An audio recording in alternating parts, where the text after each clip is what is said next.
Kita ketemu di nomor 30. Bram Sianto dalam observasi Kain dan Habel.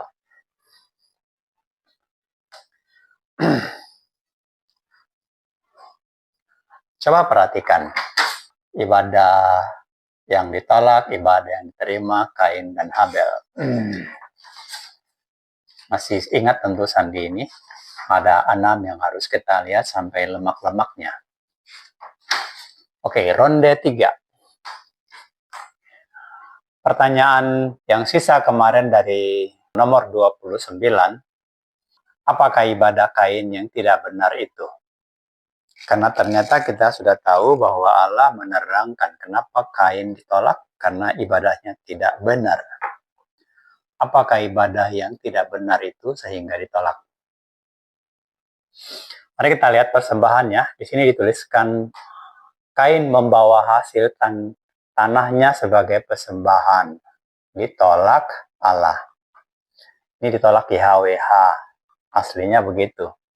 Saya menuliskan Allah di sini supaya familiar dengan semua kalangan.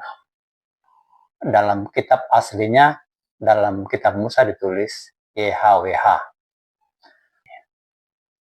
Habel membawa persembahan anak sulung kambing domba dan lemak-lemaknya. Diindahkan oleh Allah. Coba perhatikan dengan seksama. Ada yang janggal enggak? Pasti ada yang janggal kan? Ini, coba lihat ini.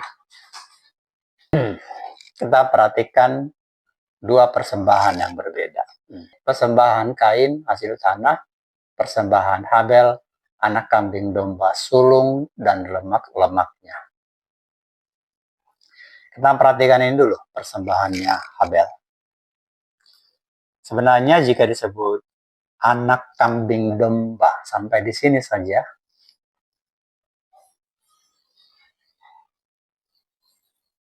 itu kita sudah cukup mengerti. Tapi karena disambung dengan kalimat sulung dan lemak-lemaknya, ini menjadi teka-teki kan? Kenapa harus dengan lemak-lemaknya? Apakah Musa tidak tahu bahwa seekor kambing domba itu punya perut, paha, jantung, mata, paru-paru? Pasti Musa sadar ketika menulis itu, dia pasti tahu ada organ lain. Jika demikian, kenapa harus lemaknya?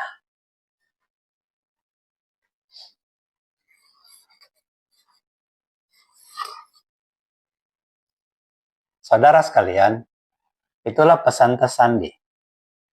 Jika Anda belum sadar dan menolak sadar bahwa isi kitab Musa itu berisi pesan tersandi dari Allah, maka Anda akan menganggap lemak-lemak itu sebagai kebetulan saja, atau mungkin malah menganggap ini salah tulis.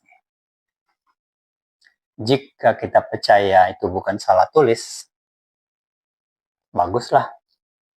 Dengan demikian tentu pikiran kita akan bertanya kepada Allah. Marilah kita bertanya, Allah, apa maksudmu? Sayangnya kan Allah nggak bisa bicara.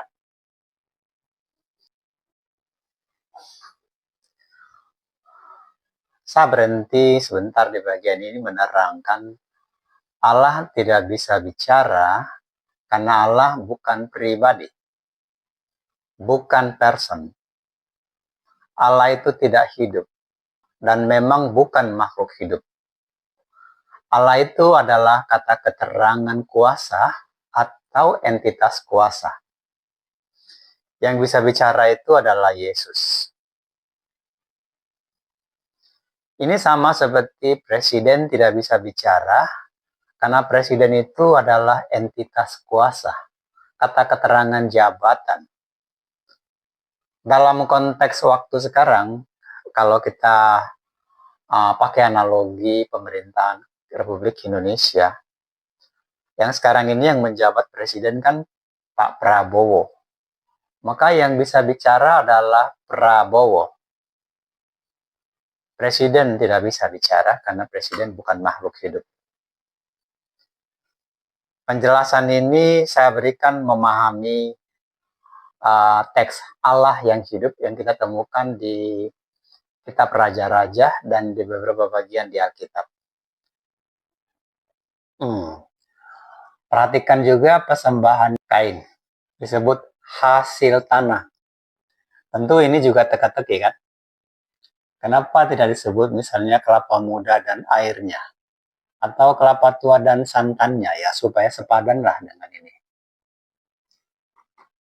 Atau minimal disebutkan misalnya apel, jambu, mangga, nanas. Apakah di sini Nabi Musa salah tulis? Apakah tidak ada arti di situ? Bapak, Ibu, Saudara, Sadarilah, semua yang tampak janggal ini itu bukan salah tulis atau kebetulan, tapi sengaja memang ditulis demikian. Inilah pesan tersandi. Dan sadarilah bahwa semua pesan tersandi itu berbicara tentang kehendak Allah. Karena Allah yang suruh Musa untuk menulis begini. Di Keluaran 34 ayat 27. YHWH berfirman kepada Musa, Musa, tuliskanlah segala firman ini, sebab berdasar firman ini telah kuadakan perjanjian dengan engkau dan dengan Israel. Nah, di bagian ini saya berhenti sebentar. Ini untuk menerangkan YHWH yang menyuruh Musa menulis itu adalah Yesus.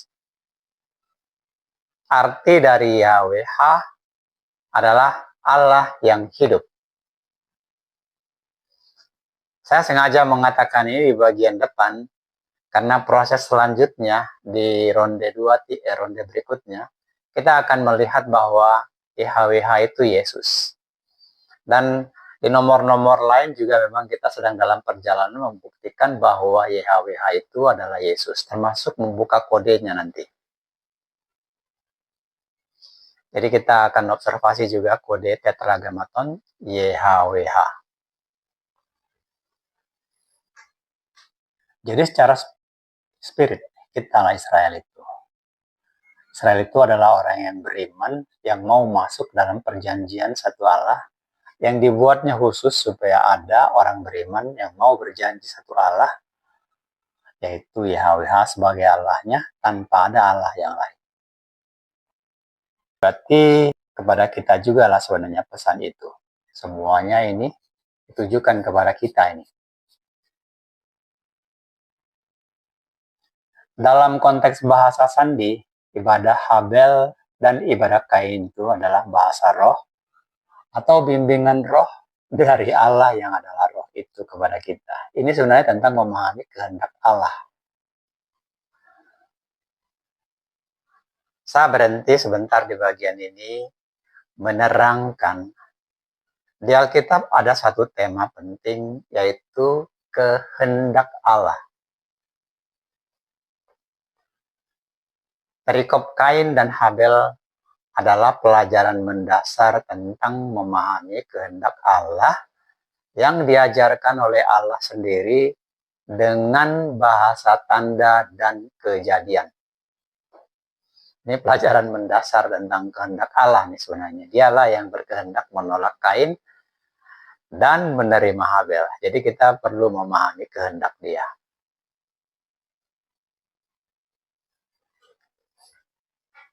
Jadi tanpa tafsir-tafsir, pesan Allah di sini sebenarnya simpelnya adalah gini. Bila ibadahmu serupa dengan ibadah Habel, maka dirimu kuterima, ibadahmu kuterima. Bila ibadahmu serupa dengan Kain, ibadahmu kutolak, dirimu pun kutolak. Bila persembahan ibadahmu berupa hasil tanah, kutolak. Bila ibadahmu berupa anak sulung kambing domba dan lemaknya, kuterima.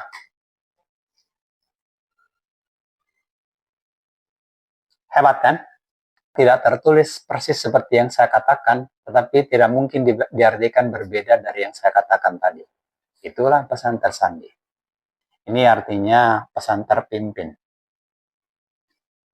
Apakah menurut Anda ada arti lain selain yang saya sebutkan tadi? Tidak ada tentunya. Itulah arti terpimpin. Dan mungkin Anda berkata, dipimpin oleh siapa? Inilah yang disebut dipimpin oleh roh.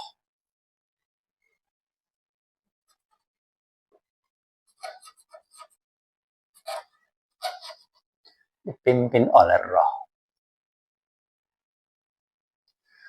Ya, nanti kita akan mengetahui nih. Sampai di sini kita tahu bahwa persembahan yang tidak benar itu ialah hasil tanah. Jadi persembahan hasil tanah itu adalah persembahan yang tidak benar, yang tidak dikenan oleh Allah. Yang perlu kita pahami adalah apa sih hasil tanah itu sehingga ditolak? Apa maknanya? Karena ini kan pesan tersandi. Ini bukan pesan terang kok. Sekali lagi saya ulangin, ini bukan pesan terang, ini pesan tersandi. Ya, jadi pertanyaannya, kenapa Allah menolak hasil tanah? Apakah berarti harus yang bernyawa? Seperti Bu Rita Wahyu tafsirkan dan Pak Bambang Nursenat tafsirkan kan gitu. Masalahnya jika harus bernyawa, persembahan yang benar berarti ibadah Islam. Dan lebih benar lagi kalau korban nyawa manusia. Seperti yang dilakukan Abraham. Jika memang maksudnya di sini adalah yang bernyawa.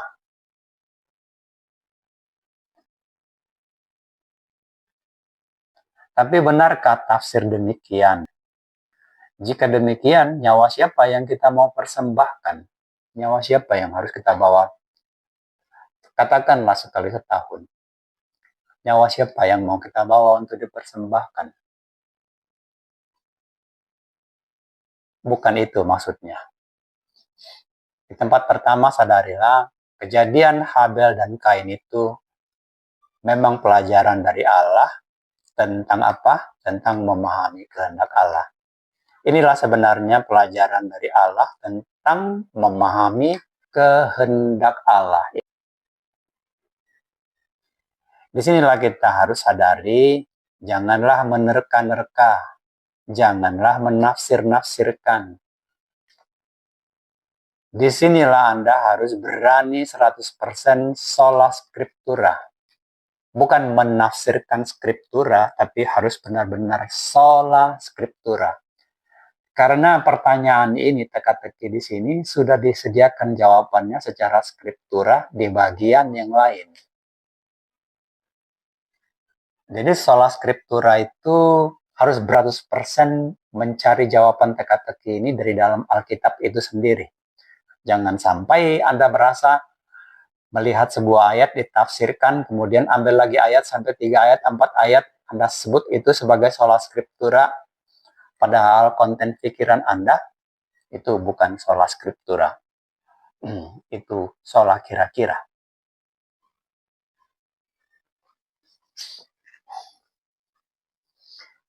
Ya, saya berhenti sebentar di bagian ini untuk menerangkan. Kita sudah tahu bahwa di kitab Yohanes 6 ayat 40 ada tertulis bahwa kehendak Allah atau kehendak Bapa adalah datang kepada Yesus supaya dibangkitkan oleh Yesus. Bukan datang kepada Allah, bukan datang kepada Bapa, bukan datang kepada Roh Kudus, bukan datang kepada Tuhan, tapi datang kepada Yesus sebagai pribadi. Datang kepada satu pribadi tunggal, yaitu Yesus. Itulah sebenarnya intisari kenapa persembahan Habel diterima. Domba sulung itu adalah simbol pribadi Yesus. Sebenarnya persembahan Habel itu adalah nubuat tentang pengakuan iman. Ini pengakuan iman yang diajarkan oleh Allah sendiri, yaitu mengaku, aku selamat karena Yesus. atau mengatakan keselamatanku adalah Yesus, atau mengatakan agar selamat maka harus datang kepada Yesus sesuai dengan Yohanes 6 ayat 40 tadi itu.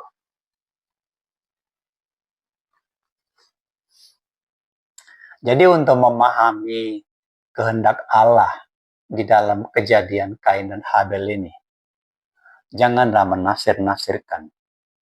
Lebih baik kita cari dari dalam Alkitab. Prinsipnya, jika Musa menulis, maka Musa pasti menerangkan yang ditulisnya. Pasti ada tanda dan kejadian. Allah itu kan bikin kejadian supaya kita melihat tanda dan memahaminya. Pasti ada tanda dan kejadian yang Allah buat untuk membuat kita menjadi mengerti jawaban teka-teki ini. By the way, saya ajukan satu pertanyaan kepada Anda.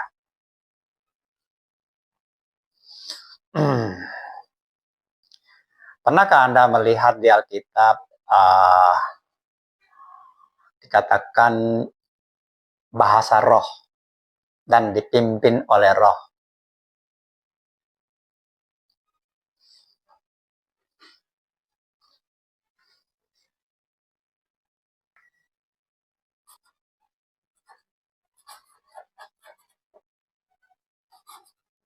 Dipimpin oleh roh sudah saya tulis nih. Jadi pernahkah Anda melihat di Alkitab bahasa roh dibicarakan dan dipimpin oleh roh? Pertanyaan ini penting agar memahami apa itu bahasa roh dan apa itu dipimpin oleh roh. Dan juga jadi mengerti bahwa bahasa sandi itu ialah bahasa roh. Yang untuk memahaminya tentu harus dipimpin oleh roh ini. Kalau nggak dipimpin oleh roh, ya nggak ngerti lah.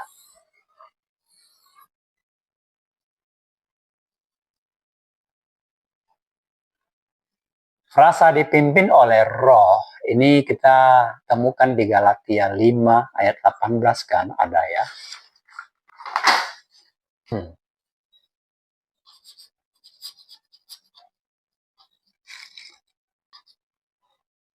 Juga 5:25. Situ kita menemukan dipimpin roh. Ya tentunya kalau dipimpin roh, pakai bahasa roh dong.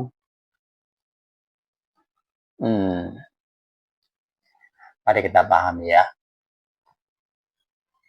Bahasa roh itu bahasa pikiran.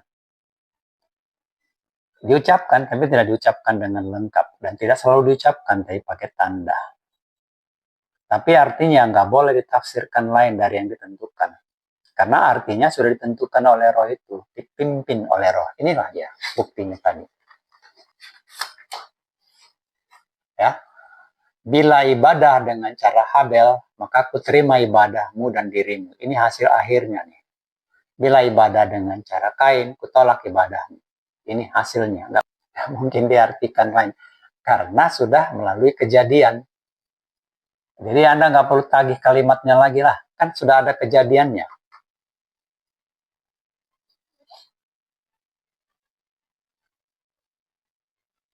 Oke, dipimpin oleh roh, tentunya dipimpin pakai bahasa roh. Bahasa roh itu berarti bahasa pikiran dong. Karena dipimpin oleh roh, tentu bahasanya bahasa roh. Jadi jika kita baca Galatia 5 ayat 18-25 ini, kita belum dapat kepastian dari Rasul Paulus arti dipimpin oleh roh. Siapakah roh yang memimpin itu? Kita tidak tahu. Bagaimana cara roh itu memimpin? Tidak ada keterangan di Galatia 5 ayat 18 ini. Dan di beberapa ayat yang lain yang menyebut dipimpin oleh roh, kita juga nggak tahu. Bahkan saat kita baca KPR 16 ayat 27,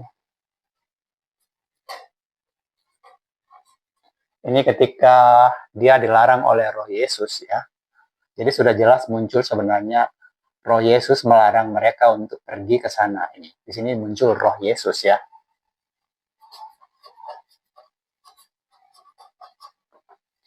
Kita masih ragu, apa sih maksudnya? Belum jelas. Satu hal yang sudah kita pasti kita tahu adalah Allah itu adalah roh. Itu sudah kita pasti tahu sama-sama. Semua Kristen sadar itu. Ya, ini sama-sama kita tahu. Dan kita juga tahu Allah yang adalah roh itu adalah kudus. Berarti Allah yang kudus itu adalah roh kudus. Ya, maksud saya Allah yang kudus itu ya udah pasti roh kudus dong. Ya, mungkin ada yang tidak setuju dengan saya, tapi Anda juga tidak akan berani mengatakan Allah itu nggak kudus kan? Ya berarti Anda harus terpaksa setuju, karena Allah itu kudus, Allah itu roh, berarti roh kudus itu adalah Allah itu sendiri. Tapi kita masih belum jelas ini semuanya. Di mana kita bisa mendapatkan kejelasan tentang ini? Kenapa banyak orang tidak bisa membaca kitab Musa, tidak memahami pesan Allah dalam kitab Musa? Dan apa kata Paul supaya memahami kitab Musa? Oke, saya bawa kepada Anda apa yang dikatakannya dia di 2 Korintus 3 ayat 14 ya, ini dia. Saya bacakan buat Anda. Tapi pikiran mereka telah jadi tumpul. Sampai hari ini selubung itu masih tetap menyelubungi mereka jika mereka membaca perjanjian lama atau kitab Musa tanpa disingkapkan. Dan yang bisa menyingkapkan itu hanya Yesus Kristus. Bahkan hingga hari ini setiap kali mereka membaca kitab Musa ada selubung yang menutupi pikiran mereka. Tetapi bila hati seorang berbalik kepada Yesus, maka selubung itu akan diambil daripadanya. Siapa yang mengambil? Tentu yang mengambil Yesus. Kenapa? Karena Yesus itu adalah roh. Di mana ada roh Yesus, disitulah ada kemerdekaan. Ini roh Yesus. Jadi di sini tadi kita ketemu roh Yesus yang memimpin mereka kan. Anda lihat nggak tuh? Ini. Saya menantang guru-guru Tritunggal. Adakah Anda seteliti hari ini? Coba. Menantang akademis ya. Saya nggak peduli apa yang Anda imani. Anda mau ngimani apa, itu terserah. Tetapi kalau kita berbicara Alkitab, coba kita sekarang beradu. Yang mana yang benar? Ini, KPR disebut roh Yesus. Apakah menurut Anda Paul berbicara roh Yesus lalu di 2 Korintus 3 dia akan bicara roh yang lain lagi? Bukankah dia akan bicara hal yang sama bahwa Roh Kudus itu adalah Yesus? 2 Korintus 3. Ini tantangan buat guru-guru Tritunggal. 20 ayat 8.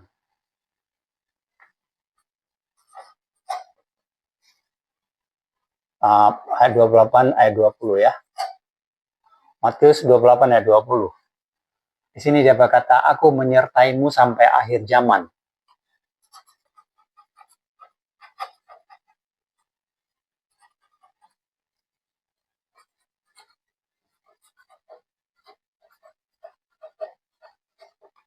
Menurut Anda, pernyataan ini pernyataan fisika atau pernyataan roh? Mungkinkah dia menyertai kita sampai akhir zaman secara fisika, dia hadir sama kita? Tentu Anda akan menjawab tidak mungkin kan? Tapi faktanya dia mengatakan ini, aku akan menyertai kamu sampai akhir zaman. Jika demikian, dihubungkan dengan bahasa-bahasa yang tadi kita lihat di sini semuanya, dan Yesus, kita lihat juga di sini roh Yesus disebutkan. Berarti penyertaan ini penyertaan secara apa ini Bapak-Bapak Ibu-Ibu? Penyertaan roh dong. Betul kan? Ya, ini. Yesus menyertai kita secara roh. Dan jika dia menyertai kita secara roh, dia tentunya adalah roh. Dan bahasa yang dia pakai tentu bahasa roh. Bahasa pikiran. Tapi jangan bawa pengalaman pribadimu, kita bicarakan konteksnya Alkitab nih. Memahami isi Alkitab ini maksudnya hanya roh Yesus yang bisa ketika di dalam pikiranmu ada kamu mengaku Yesus. Baru kamu akan dibukakan pengertiannya. Cobalah Anda akui Yesus sebagai roh. Saya sudah lakukan itu. Jika Anda tidak mau lakukan itu, Anda tidak akan bisa mengerti. Ini fakta. Itu nomor 1 ya, di sini. Ini nomor 1. Berdasarkan ini, Yesus sebenarnya sedang mengatakan dirinya adalah roh. Dengan menyatakan ini menyertai kita sampai akhir zaman, di sini dia sedang menyatakan dirinya roh. Yang kedua, dari kesaksian Yohanes 1 4 ayat 1, isinya tentu Anda hafal kan? Dia bilang ajaran yang tidak percaya Yesus itu telah datang sebagai manusia, berarti bukan ajaran dari Allah tuh. Itu kan sama dia dengan mengatakan bahwa Yesus itu adalah roh. Betul kan? Ya, ini juga mengatakan, Yohanes mengatakan Yesus itu roh. Ya, terserah Anda mau menganggap Yesus itu Bapa atau bukan, atau Allah atau bukan, itu up to you. Sekarang pertanyaannya kepada Anda, Yesus itu roh apa? Anda yang harus menjawab itu. Karena Anda mengatakan Bapa bukan Yesus, Yesus bukan Roh Kudus gitu. Yang ketiga,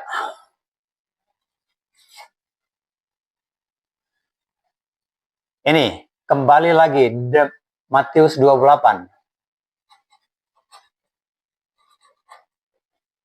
ayat 19. Demi mengingat Yesus berkata, baptislah mereka dalam nama Bapa, Putra, dan Roh Kudus.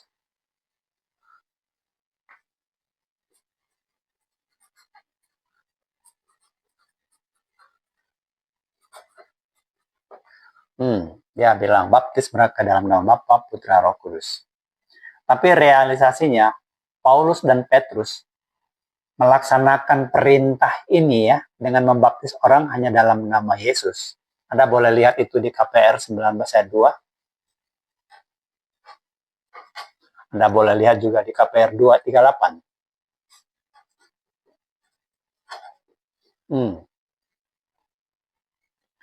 Itu kan sama dengan mengatakan bahwa buat Paulus dan Petrus, Yesus itulah Bapa. Karena disuruh perintah apa? Baptis dalam nama Bapa kan? Tapi mereka baptis mereka dalam nama Yesus kan? Berarti kan Yesus itu Bapa buat mereka.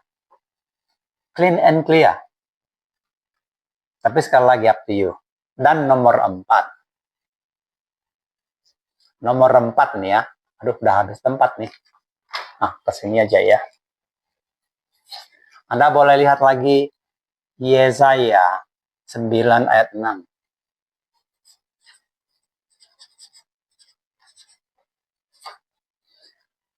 Ini tantangan keras. Bram Sianto menantang guru-guru Tritunggal. Tapi untuk kebaikan ya, maksud saya untuk tubuh Kristus. Di sini, Yesaya 9 ayat 6, nubuat itu berkata, akan lahir bagimu Bapa yang kekal, Allah yang kekal, Bapa yang kekal. Yang lahir itu adalah Bapa yang kekal.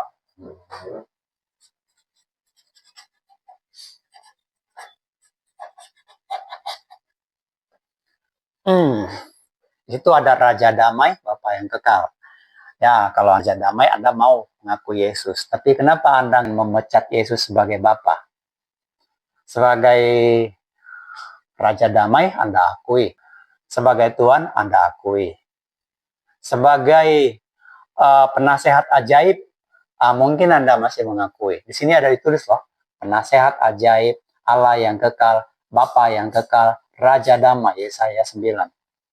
Ini semua menjelaskan satu hal, bahwa Yesus itu adalah roh, dan dialah Bapa itu sendiri.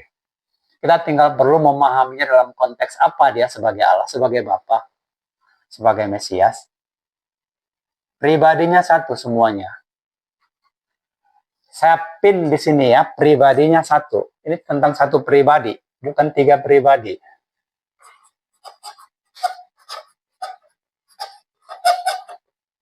Ini tentang pribadi tunggal.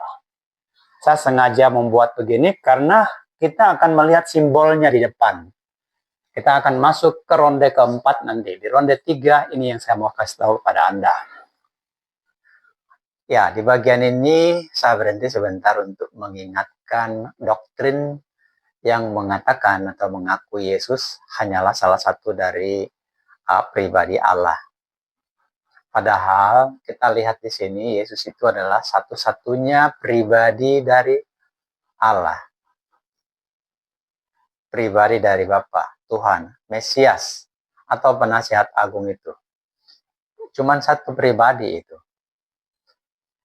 Tampaknya sih perbedaan ini nggak nyata ya. Kayak karena kita mengaku Yesus, jadi perbedaannya tipis saja tuh.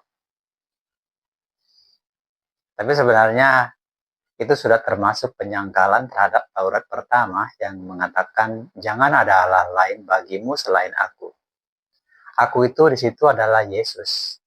Jadi Yesus itu bukan sebatas putra Allah. Dia bukan hanya Tuhan, dia bukan hanya putra Allah. Dia bukan Allah putra. Tapi Yesus itu satu-satunya pribadi dari Allah. Dan dia adalah Allah satu-satunya tanpa ada Allah lain.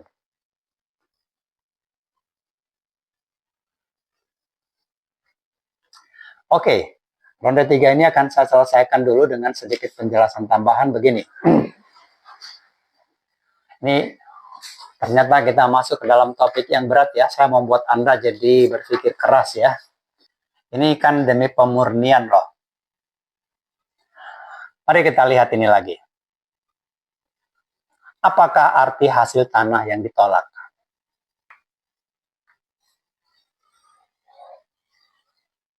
Kenapa ini ditolak? Apa artinya? Dan yang kedua, apa ini artinya anak sulung kambing domba dan lemak-lemaknya? Yang dua ini perlu kita make it clean and clear. Dan jangan tafsir, Anda pun tidak akan mau menerima tafsirnya Bram Sianto kan?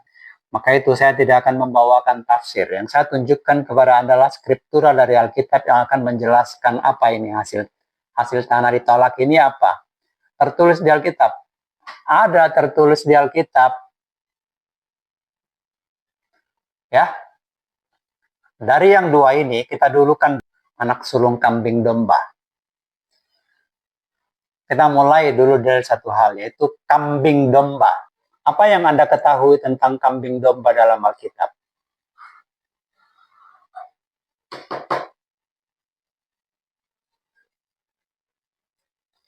Ini adalah simbol orang beriman. Bahasa sandi untuk orang beriman. Ya, memang masih dibagi lagi, ada yang kambing, ada yang domba. Selebihnya kan ular, macan, singa, beruang, serigala, gitu. Tapi yang agak nurut-nurut dalam padang belantara, ibaratkan semua manusia ini adalah binatang. Allah itulah gembala. Maka ada dua jenis binatang di sana yang patut disebut orang beriman, yaitu kambing dan domba. Nah, siapa kambing, siapa domba? Itu nggak masalah. Tapi Anda perlu tahu aja dulu, bahwa ini kambing domba adalah simbol kita, orang-orang beriman.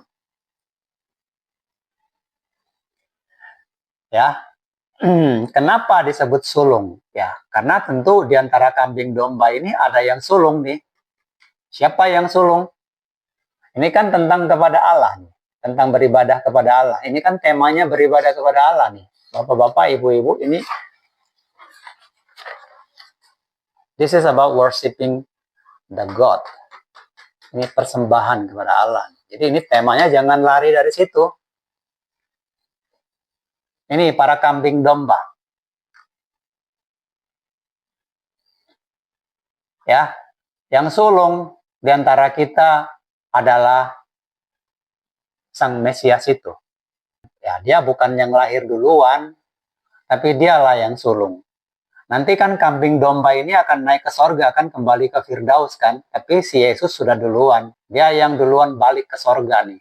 Dia yang mati duluan naik ke sorga. Ya, jadi anak sulung kambing domba ini simbol Yesus sebagai pribadi.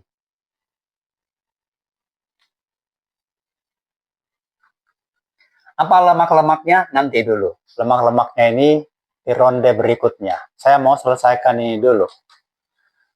Anda lihat di sini Bapak-bapak, Ibu-ibu, dalam konteks kriptografi, data tentang Yesus sudah ditanam dari sejak kitab Musa. Jadi ketika Anda melihat di kitab Perjanjian Baru para rasul menyebut Yesus itu sebagai domba, itu bukan baru. Sudah disebut duluan di kitab Musa. Ini dia. Jadi ini adalah apa? Ini adalah berarti nubuat tentang Perjanjian Baru. Ini penting disadari oleh sahabat-sahabat saya yang beragama Islam, supaya lebih mengerti apa itu nubuat. Nubuat itu bukti berdasarkan kejadian itu menggambarkan apa yang terjadi kemudian hari itu. Dan nubuat itu berbagai jenisnya, temanya juga berbagai. Lemak-lemaknya nanti ya. Tapi data tentang Yesus sudah ditanam di sini. Di Kejadian 40,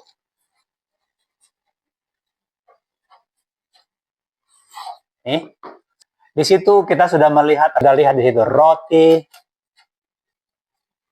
anggur, pokok anggur. Sudah lihat ini semua ditanam, dan itu semua bicara tentang Yesus. Sekarang di Kejadian 4 kita lihat lagi domba ini. Jadi pengajaran di Kejadian 40 itu adalah pengajaran Allah sendiri kepada para guru-guru, kepada para pengajar-pengajar tentang apa yang harus diajarkan. Anda boleh simak nomor 25, nomor 26 presentasi saya ya. Sedangkan di Kejadian 4 ini adalah untuk jemaat. Jadi kalau jemaat ibadahnya seperti Kain, pasti ditolak. Sebaik apapun Anda, pasti ditolak. Oleh karena itu kita perlu mengerti ibadah ya, yang ditolak itu apa. Supaya nanti nasibnya jangan seperti Kain loh. Banyak orang nanti beribadah sia-sia ibadahnya, ditolak mereka. Ini Kain yang bilang, sudah digambarkan, sudah dinubuatkan bahwa banyak orang nanti ditolak.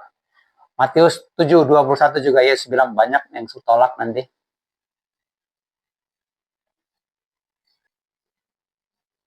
Ya. Jadi pertanyaan berikutnya, apa arti kambing domba dan lemaknya? Ini ya, apa artinya ini dan lemaknya? Jawaban ini saya tunda dulu sampai di ronde kelima. Ini kan kita di ronde 3. Di ronde 4 kita mau bahas dulu. Pertama, untuk membuka semuanya itu kita harus lihat dulu, observasi dulu nama Kain dan Habel. Tapi supaya jangan kepanjangan, saya akhiri di sini. Cuma kita akan masuk ke sini ronde 4 nanti. Ini kata Hawa, aku telah dapat seorang anak laki-laki atas pertolongannya. Kita akan observasi. Dari situ nanti akan terbuka, slowly akan terbuka. Termasuk juga nanti ini. Darah adikmu berteriak dan lemak-lemaknya. Ini kita akan singkat semuanya. Observasi nomor 30 ini saya akhiri di sini. Sampai ketemu di nomor 31, pasti lebih seru lagi.